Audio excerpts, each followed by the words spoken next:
প্ৰাণ প্ৰতিষ্ঠাৰ পিছতে অসম কেবিনেটে 22 ফেব্ৰুৱাৰীত ৰাম মন্দিৰ দৰ্শনৰ ঘোষণা কৰিছিল। কিন্তু এই ঘোষণা আসলতে আছিল খৰখেদাকৈ মন্দিৰ দৰ্শন নকৰাৰ স্পষ্টীকৰণহে। ৰাষ্ট্ৰীয় স্বয়ংসেৱক সংঘই বিচাৰিছে এমাহ মোদীময় হৈ থাকক অযোধ্যা।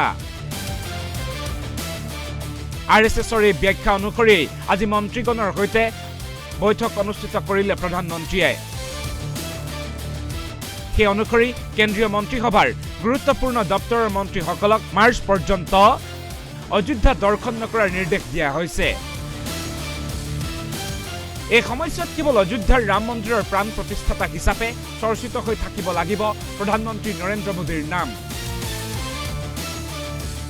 এই সিদ্ধান্ত ৰাষ্ট্ৰীয় স্বয়ংসেৱক সংঘৰ মুৰব্বী মোহন ভাগৱতৰ সিদ্ধান্ত অনুসৰি লোৱা হৈছে।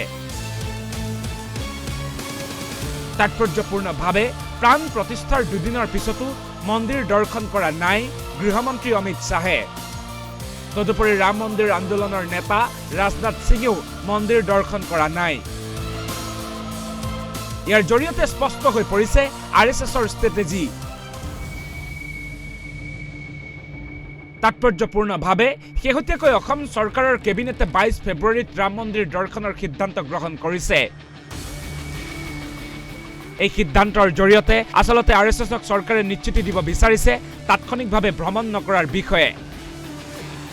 নিউজ ডেস্ক ৰিপোৰ্ট, বাৰ্তা এনি।